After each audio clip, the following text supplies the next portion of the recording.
I should have listened to my son before moving to the house. This all began when my wife and I decided to move into the new neighborhood because it was closer to Clement's school, and I thought it would be a fresh start for our little family. A quieter street, new beginnings, a chance to leave behind the chaos of the old place. I didn't know that the moment we stepped inside, nothing would ever feel the same again. The first night, Clement woke me quietly, shaking under his blanket. His eyes were wide, terrified, and I could tell he wasn't dreaming the usual childish dreams. "Dad, I saw it again," he whispered. "The house, it's watching me." I forced a laugh, tried to reassure him that it was just imagination, just nerves moving to a new place. But deep down, something in the way he, too, made my stomach turn. Later, after tucking him back in, I stayed in the doorway, staring at his small frame curled beneath the covers. Shadows seemed to shift in the corners of the room, stretching, curling, almost reaching for him. I told myself it was just the streetlight outside, flickering against the curtains. But the voice, the soft, insistent voice that whispered his name, I could swear it lingered in the air long after the lights were out. Clement woke in a cold sweat, his blanket tangled around him. In his dream, shadows slid across the walls, moving as though they had a mind of their own. And then came the whisper softly, but unmistakably, repeating his name again and again. "Clement? Clement?" He blinked. Nothing was there. Yet the feeling remained, heavy in the room, pressing against his chest. Was it just a dream or a warning? I watched him from the doorway, heart pounding. I should have listened to him, but we were moving, and I thought dreams were just dreams, and fears were just fears. I didn't know that by ignoring him, we were stepping into something that had already begun waiting for us. If a child warned you about something strange, would you listen? Or dismiss it? Subscribe. Turn on notifications. And see if you survive the night. The drive to the new house felt longer than it should have. Clement sat in the back seat, staring out the window, his small hands gripping the edge of his seat. I tried to make conversation, to distract him from the dread that lingered in his eyes, but he barely answered. Even my wife, normally cheerful, seemed uneasy. Something about the quiet streets, the neatly lined houses, made the world feel wrong, though I couldn't say why. When we finally arrived, the house stood taller than I remembered in the listing photos. The brick was older, worn in a way that suggested stories we weren't meant to know. Windows gleamed in the afternoon sun, but the shadows beneath the eaves looked too deep, like they were hiding something. I laughed to myself, nervous humor, I suppose, but Clement didn't laugh. He just whispered, "It's the same as my dream." The door creaked as I unlocked it. Inside, the house smelled faintly of wood polish and something else I couldn't place. Something damp and almost sweet. The walls were too white, the floors too smooth, and every corner seemed to watch. I told myself it was just the newness, just nerves. But I couldn't shake the feeling that the house had been waiting for us. As we began unpacking, the neighbors started to emerge. First, the friendly one. She smiled as we struggled with boxes and introduced herself in a voice that was far too warm, far too familiar. I know all about Clement's school, your jobs, and oh, you'll love living here. Something about her smile lingered too long on Clement, and I felt a chill, though I couldn't explain why. Then there was the indifferent neighbor. He nodded at us from his porch, but didn't say a word. His eyes, however, seemed to track every movement we made, lingering longer than necessary. I smiled politely, but the intensity of his gaze left a prickling sensation on the back of my neck. Finally, the eager neighbor arrived. She appeared at the exact moment the last box fell from my hands, crouched to help Clement carry his toys, and insisted on showing us the shortcuts through the yard. Clement noticed it immediately.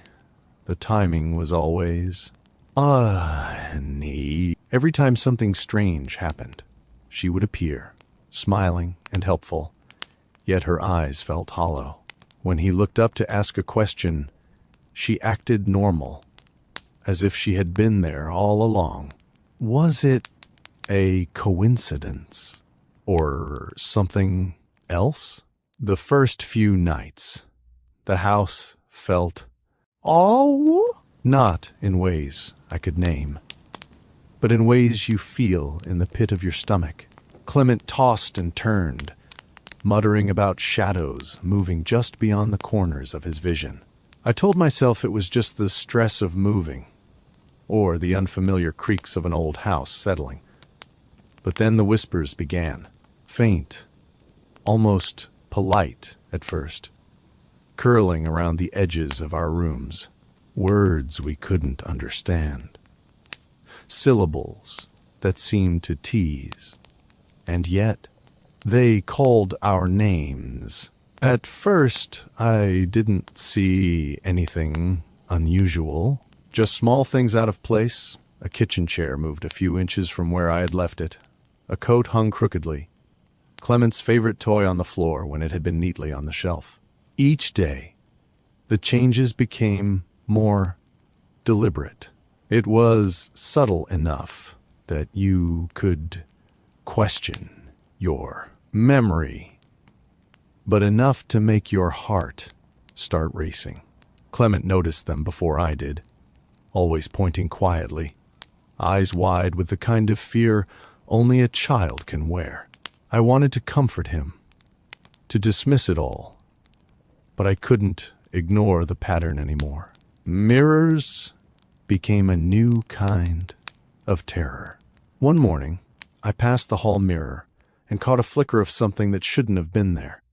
A shadow that lingered longer than my own reflection, stretching oddly, moving independently. Clement was behind me, frozen, pointing at nothing. When I turned, nothing remained but the reflection of the hallway and the faint sunlight slipping through the blinds. But the feeling, the pressure of being watched, stayed with me long after. Then, the hallucinations began. My wife saw Clement playing in the living room, long after he'd been tucked into bed. I saw a figure standing at the kitchen doorway, featureless, tall, unmoving. But when I called for Clement, he was still upstairs. Clement whispered to me about faces in mirrors that weren't ours, smiling when no one else was home. At first, I thought it was imagination, but as the nights wore on, I realized we weren't imagining the sense of being observed. Something was here with us. Something was waiting. Every evening, the whispers grew stronger, wrapping around the rooms, curling over the stairs, seeping into the corners. Clement finally said it aloud, trembling. "They're watching us, Dad. They're always watching." And when my wife admitted she had heard them too, soft, almost polite, almost teasing, I knew then that what we were experiencing wasn't a trick of moving or a child's overactive imagination. It was something else entirely, something that had started the moment we stepped into this house, waiting quietly until we felt safe, until we thought we belonged, assuming you heard a voice whispering your name from empty rooms. Would you investigate or hide? And if you stayed, what would you do to protect yourself? At first, the neighbors seemed harmless, even friendly. But by the second week, something had shifted. The friendly neighbor knew far too much about us. She would casually mention details about our routines, Clement's school projects, things I hadn't shared with anyone. Her smile was warm, but it lingered too long on Clement, and her eyes sparkled with an almost imperceptible curiosity that set my teeth on edge. The eager neighbor had become more than just enthusiastic. She appeared at impossible times. I was carrying groceries, and suddenly she was there, offering to help, smiling as if she had been waiting for that exact moment. Clement noticed it first. "Dad, she's always here when strange things happen," he whispered. I tried to chalk it up to coincidence, but the pattern was undeniable. Then the indifferent neighbor. He never smiled, never spoke, but I felt him watching us constantly. And when the first real danger came, a door slamming on its own, a shadow moving unnaturally across the hall, he stood silently on his porch, observing as if testing us. It was as though he knew and didn't care. The lack of reaction made my skin crawl. And that's when Clement noticed something I hadn't. Something far worse than whispers or moving shadows. He tugged my sleeve and pointed toward the windows across the street. "Look, Dad. They're like the house," he whispered. I frowned. "What do you mean?" "They move like it moves. When the walls bend, they bend too." I watched carefully over the next few hours. The neighbors' movements mirrored the subtle distortions of the house itself. A door shifted slightly, a hallway stretched, and at the same moment, the eager neighbor appeared at the doorway, smiling, her posture uncanny, like an extension of the building. Wasn't just the house. It was them, the neighbors, the walls, the shadows. It all moved together, as if they were watching, waiting. By now, my wife had started noticing it too. A cupboard would shift. Then the friendly neighbor would appear to offer help. A floorboard would creak, and the indifferent neighbor's eyes would follow us in the yard. It became impossible to separate the house from the people who lived around it. Clement's whispers, once dismissed, now rang louder in my mind. The house wasn't empty, and neither were the neighbors. We realized we were trapped not just by walls, but by the very presence of the people surrounding us. The house had reached into the neighborhood, into their routines, their actions. It was all connected, and the more we understood, the more the air felt heavy, like it was pressing against our chests, warning us to leave. Before it was too late. Which neighbor do you currently have?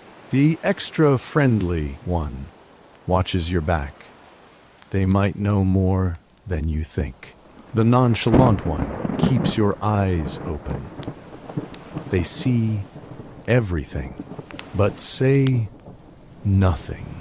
And the eager one, always ready to help, maybe keep your secrets. Well, secret. Who's living next door to you? By the fourth night, the house was no longer just unsettling. It was alive. The walls seemed to pulse, breathing almost, stretching and shrinking when no one was looking. Hallways warped, doors vanished, and rooms rearranged themselves as if testing us, daring us to leave. Clement clutched my hand, his small fingers trembling, and whispered, "Dad, we need to go. Now." We ran. I tried to remember the layout, but it was gone, replaced by hallways that twisted impossibly. The staircase stretched farther than it should. The living room, ceiling dipping lower with every step. Every shadow seemed to move with intent. Every floorboard groaned under invisible weight. My heart pounded. I could hear footsteps behind us, fast, purposeful. But when I turned, the hall was empty. Were they inside the house? Or was the house inside us? Then the neighbors appeared. The friendly one, smiling faintly, standing in the doorway that had not been there seconds ago. The eager neighbor crouched near the staircase, holding out a hand, as if inviting us to pause. Even the indifferent neighbor, who had always ignored us, now leaned silently against a wall that didn't exist before. They weren't just watching us. They had become part of the house, extensions of it, moving with it, anticipating our every step. I grabbed Clement, dragging him down a hallway that seemed to stretch endlessly. Doors appeared and disappeared at random. I slammed one behind me, hoping it would slow them.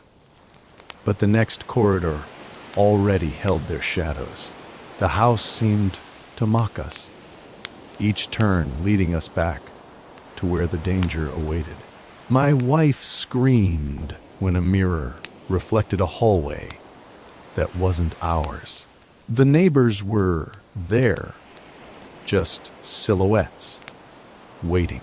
We ran through rooms that shouldn't exist, stairs that curled like serpents, and hallways that opened into nothingness. Every exit led to another trap. Clement shouted, "Dad, they're everywhere." And I knew he was right. The house, the neighbors, the shadows, they were one. There was no simple escape, only survival, step by step, breath by breath. They left the street behind, tires crunching over the gravel, the house shrinking behind them in the rearview mirror. Clement's hands clutched mine, trembling, but a small smile had appeared on his face. For the first time in days, the fear seemed to ease. My wife exhaled, leaning back in the seat, a weak laugh escaping her lips. Maybe, just maybe, we were free. The neighborhood grew quiet behind us. The shadows, the whispers, the impossible hallways, all of it seemed to dissolve in the safety of distance. Clement looked out the window, pointing at the receding rooftops. "We're safe, right, Dad?" His voice was small, hopeful, clinging to the first thread of normalcy we'd felt in days. I nodded, forcing my own voice calm, reassuring. "Yes, we're safe now, Clement. Finally." But then, in the reflection of the car window, I saw it. A shadow lingered at the edge of the rear view, stretching longer than it should, moving slower. Deliberately, Clement's eyes widened. He didn't say a word, just stared. The friendly neighbor's smile flickered faintly in the glass, impossibly serene, yet impossibly wrong, and the thought hit me cold, sharp as a blade. The house hadn't let us go. We had escaped, but had we really? For a moment, the world seemed normal again. We drove faster, heartbeats syncing with the rhythm of the tires. The streets opened before us like a promise. Hope, freedom, life. But hope can be a dangerous illusion. Clement's gaze never left the reflection, and I knew some part of that house, some part of them, had followed, waiting, watching. And as we rounded the bend, a sudden shape loomed in the middle of the road. Not quite human, not quite a wall. A figure that moved like the house itself. My foot slammed the brakes, tires squealing. My wife screamed. Clement whispered, his voice barely audible. "Dad, it's still here." We had survived. But survival didn't mean safety. Not yet. The house was still out there, still patient, still hungry, and somewhere something smiled. Do you think the family is truly safe? Or is the house still watching? Comment below what you think happens next.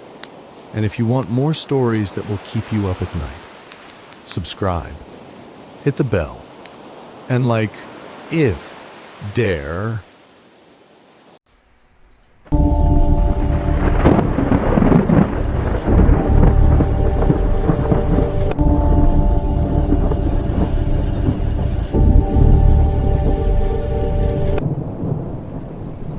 We believed leaving that street meant we were safe. The drive away felt like the end of a long nightmare. Clement fell asleep in the back seat, his breathing slow and steady for the first time in days. My wife leaned her head against the window and cried quietly, not from fear anymore, but from relief. I kept my eyes on the road and told myself over and over that we were finally done with whatever had followed us in that house. I wanted to believe that fear could be left behind, like a bad memory. We didn't move far.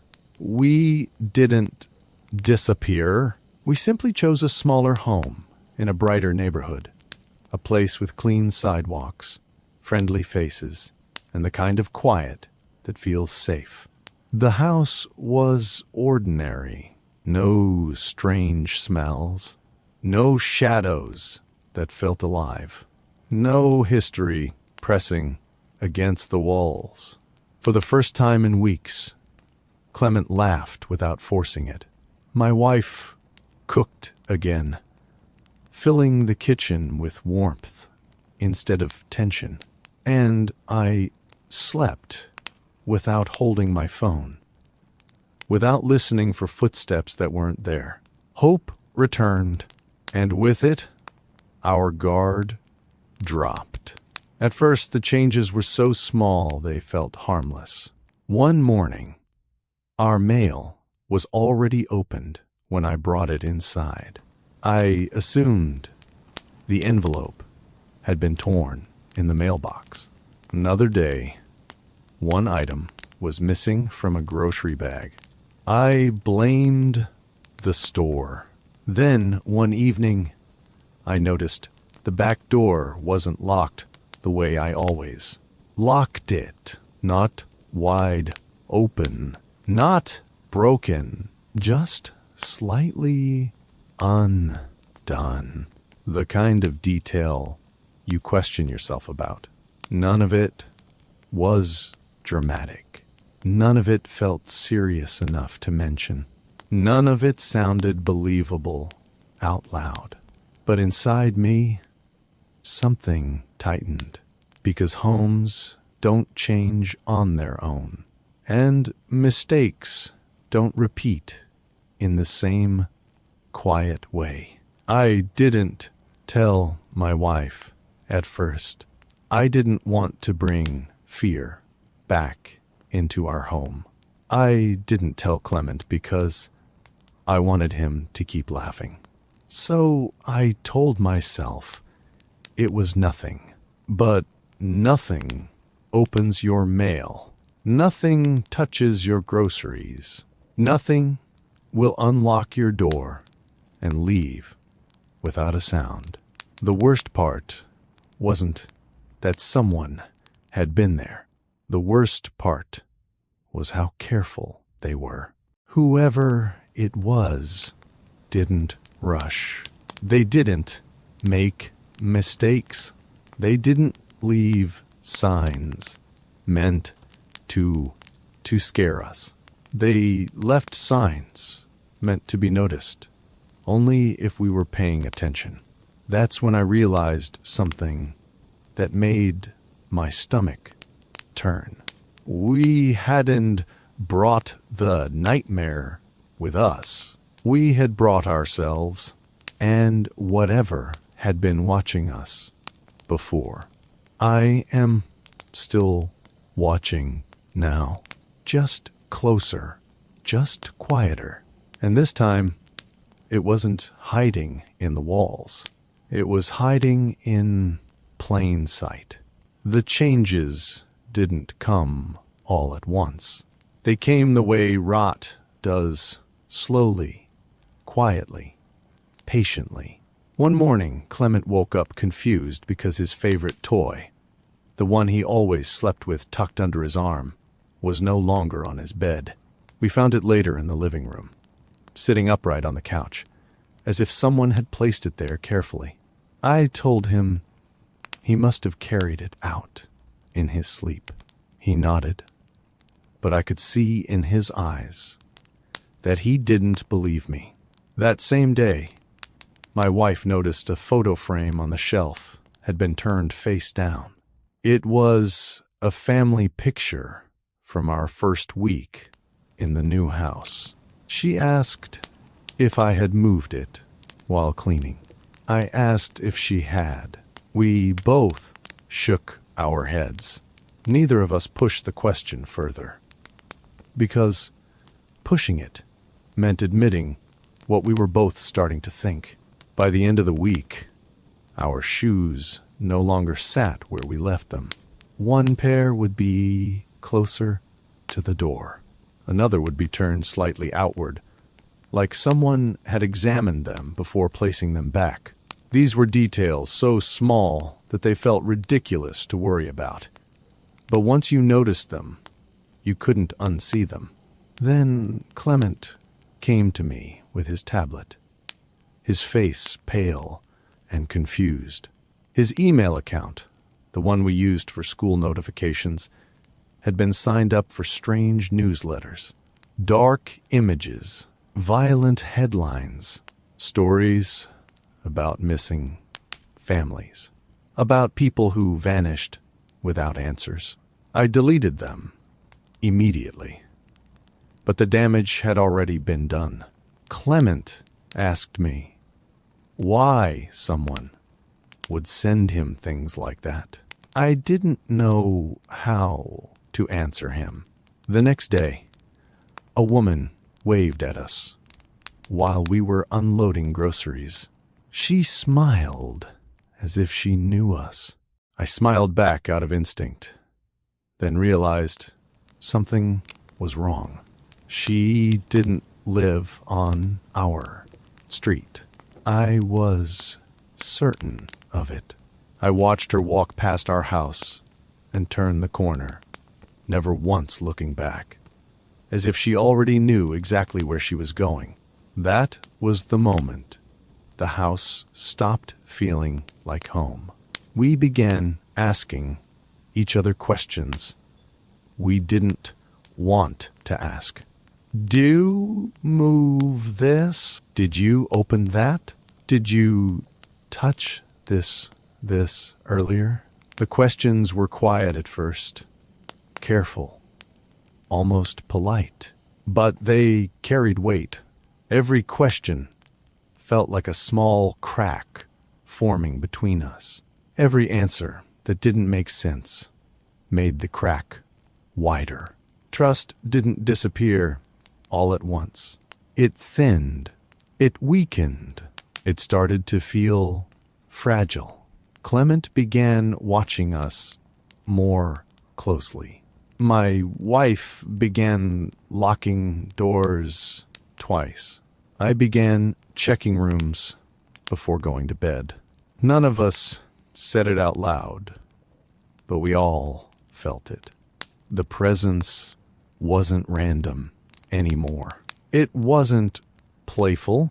It wasn't curious. It was organized. It knew our habits. It knew our timing. It knew what we would notice and what we would question. This wasn't a haunting. There were no ghosts in our walls, no voices in our ceilings, no shadows in our mirrors. This was worse. This was someone choosing us, watching us, learning us, and enjoying how quietly they were slipping into our lives. The realization didn't come in a moment of panic. It came quietly, the way truth usually does. Clement was sitting at the kitchen table, pushing his cereal around with his spoon, not eating. He had been quieter than usual, watching doors, listening for sounds that never came. I asked him what was wrong, expecting fear or confusion or another question I wouldn't know how to answer. Instead, he looked up at me and said, very calmly, "Dad, they're not trying to scare us. They're trying to stay part of us." Didn't respond right away. I wanted to tell him he was wrong. I wanted to laugh it off and remind him that we were safe now. But something in his voice stopped me. There was no panic in it, no imagination, just observation, the kind children make when they notice things adults refuse to see. That was when everything fell into place. The opened mail wasn't about stealing information. The missing grocery item wasn't about need. The moved toys, the shifted shoes, the turned photo frame, none of it was meant to frighten us. It was meant to be noticed, measured, shared. Whoever was doing this wanted to feel included in our routines, woven into the quiet fabric of our daily lives. They weren't breaking in violently. They were entering carefully, respectfully, almost lovingly. I thought back to the house we escaped, to the neighbors who smiled too long, who watched too closely, who knew things they shouldn't have known. I understood now that they hadn't been waiting for us to leave.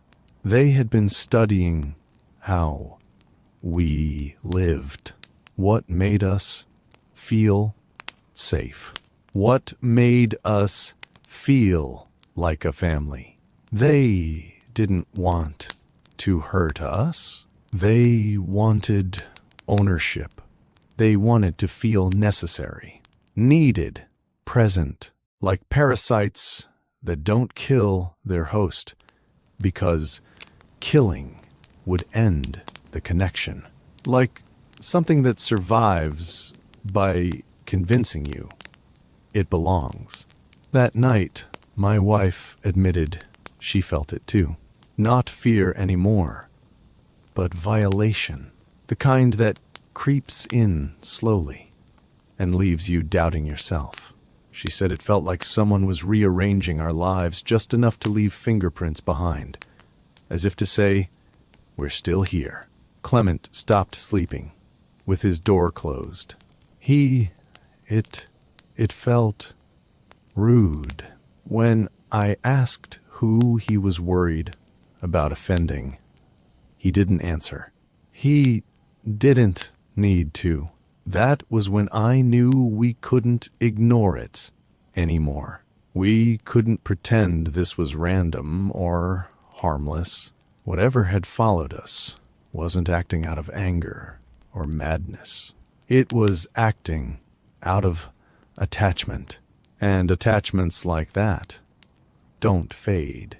They deepen. Once we understood what they wanted, we stopped reacting the way they expected us to. We stopped showing fear. We stopped questioning each other out loud. We stopped checking every sound. Instead, we started watching. We became careful in a different way. We planted small things, things that would mean nothing to anyone else. A fake jewelry box placed slightly open inside my wife's drawer. A USB drive labeled Home Files left on the desk where Clement did his homework.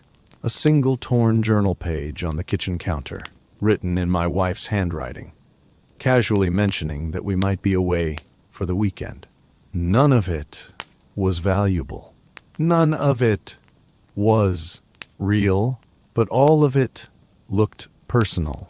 At the same time, we installed small, hidden cameras, not obvious ones. Once, no one would notice unless they were searching. Audio recorders in places no visitor should ever reach. A location tracker hidden inside the fake jewelry box. We didn't tell Clement everything, only what he needed to know. He understood more than we expected. Then we did something that felt wrong, but necessary. We stopped locking one door. Not every door, just one. Always the same one. Always at night. Just slightly. We didn't announce it. We didn't talk about it. We let it become part of our routine. Something anyone watching would notice. Something that looked careless, comfortable, trusting. Inside, we weren't careless at all. We moved normally. We laughed louder. We acted lighter. We let ourselves look safe again. My wife left her bag open. Clement left his toys scattered. I pretended not to notice when things shifted. We wanted them to believe they were invisible. We wanted them to feel welcome, because people who believe they belong stop being careful. And people who stop being careful make mistakes. Every night, I checked the recordings. At first, there was nothing. Then there were sounds. Breath, a soft step, a pause too long near Clement's door, a shadow passing the edge of a camera frame. Nothing dramatic enough to prove anything yet, but enough to know we were right. They had entered our home. They weren't stealing. They weren't destroyed. They were touching, examining, rearranging, as if they were trying to memorize us. The USB moved 1 inch. The jewelry box shifted. The journal page disappeared. And the tracker began to move. Slowly, carefully, directly toward a house 3 streets away. That was when I felt something I hadn't felt since we left the first house. Not fear, control, because now, for the first time, they weren't watching us anymore. We were watching them. They took the bait exactly the way we hoped they would. The fake jewelry box disappeared first. Then the USB drive. The camera didn't catch their faces clearly, but it caught enough. Careful hands, deliberate movements, no hesitation. They weren't panicking. They weren't rushing. They were confident, comfortable, as if our home had already become theirs. I didn't call the police. Not yet. Instead, I watched the tracker move across the map on my phone, slowly leaving our street, turning corners I recognized, heading toward a place no one could hide. A crowded public transit station. I told my wife to stay with Clement. I told her no matter what happened, no matter what she heard later, she was to stay inside until I called her. She nodded, not arguing, not questioning. She trusted me now, the way you trust someone when there is nothing left to lose. I arrived early and sat where I could see everything. I watched people pass, families, couples, strangers who had no idea they were about to witness the ending of something that had almost destroyed us. Then I saw them, not rushing, not nervous, just walking normally, blending in, holding what they thought belonged to them. The same calm faces, the same careful posture, the same quiet entitlement. I stood up and walked toward them. When I spoke, I didn't shout at first. I didn't insult them. I didn't threaten them. I said their names clearly. I listed our address. I described our house. I described what they had taken. I described what they had touched. They froze. Then I raised my voice.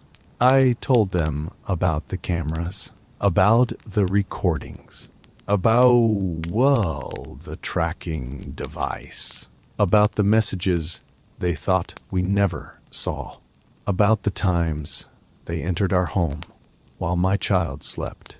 I didn't accuse them emotionally. I accused them precisely. People began to stop. Phones came out. Someone whispered. Someone recorded. Someone asked what was happening. I kept talking. Calm, controlled, clear. I told them they weren't in love with our life. They were obsessed with owning it. Their faces changed, not into anger, not into fear, to something worse. Exposure. Security arrived first, then authorities, then silence. They tried to explain. They tried to soften their behavior. They tried to make it sound caring, curious, misunderstood. But obsession doesn't sound gentle when spoken out loud in front of strangers. The evidence spoke louder than they could. They were taken away quietly. No screaming, no dramatic resistance. Just the sound of people who finally realized they were no longer invisible. I stood there for a long moment after they were gone, surrounded by strangers who slowly returned to their lives, while mine finally felt like it had been returned to me. When I called my wife, she cried. Clement asked if it was over. I told him the truth. It's finished, I said. They can't touch us anymore. That night, we slept with the lights off for the first time in weeks. The house felt empty again, and for the first time since this began, empty felt safe. Justice didn't feel loud. It felt quiet. It felt like breathing again. The weeks that followed moved slowly, the way healing always does. There were statements to give, recordings to submit, timelines to explain.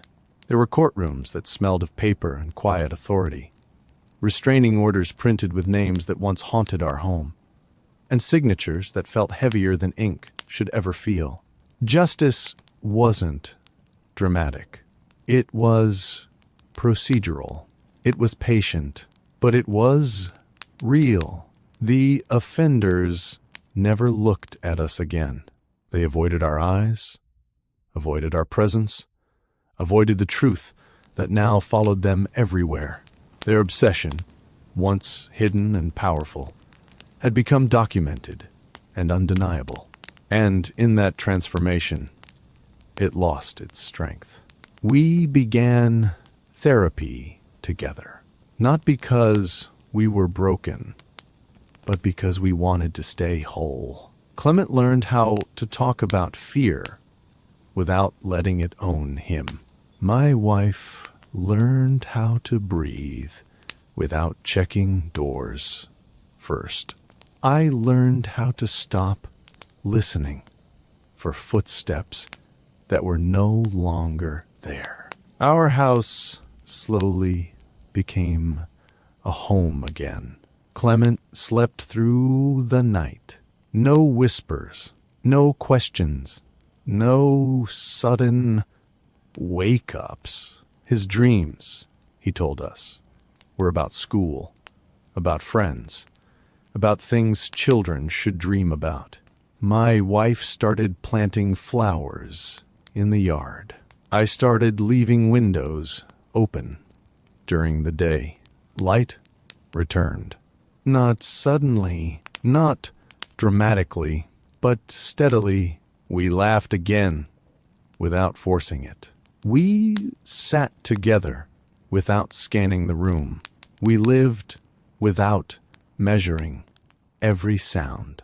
We believed it was over. We believed the danger had ended.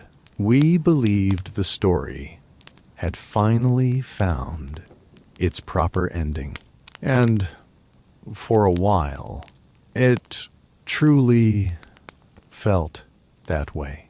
Weeks later, Clement came home from school, smiling. His teacher had returned one of his drawings, a simple picture of our family standing in front of our house, holding hands beneath a bright sun. He was proud of it. He showed it to his mother first, then to me, asking where we should hang it. I turned the paper over to check the teacher's notes. That's when I saw the writing. It wasn't Clement's handwriting. It wasn't his teacher's either. It was neat, careful confidence. You trapped the wrong ones. For a moment, I couldn't breathe. The room felt suddenly smaller, as if the walls had shifted inward. Without moving, I stared at the words again, hoping my eyes were lying to me, hoping I had misunderstood. But the sentence didn't change. I didn't show my wife. I didn't tell Clement. I folded the paper slowly and put it back on the table, as if touching it too suddenly might make the truth louder. That night, after everyone slept, I reopened every file, every recording, every image, every timestamp. I studied the footage we had used to expose the offenders. I watched their movements again, their hesitation, their glances. I thought they had copied routines. They had repeated behaviors. They had followed patterns. They hadn't created them. They had learned them. The offenders we caught were not the beginning. They were echoes. They were admirers. They were students. Someone had shown them how to watch us. Someone had taught them where to stand, when to move, what to touch, and what to leave behind. Someone who never appeared on camera. Someone who never entered our home. Someone who never made a mistake. Someone who had stayed far enough away to remain invisible. The true presence had never needed to touch our house. It had only needed others to do it for them. I went into Clement's room and watched him sleep. His face was peaceful, safe, unaware, and for the first time since everything began, fear returned in a form I couldn't fight. Because monsters you can see can be stopped. But the ones you never notice are the ones who never leave. I folded the drawing again and placed it in a drawer I never opened. And I understood, finally, what the message truly meant. We hadn't ended the story. We had only removed the loudest characters. Somewhere, someone was still watching us. Not from a house. Not from a window. Not from across the street. But from a place we would never be able to see. And this time, they weren't trying to belong. They were waiting.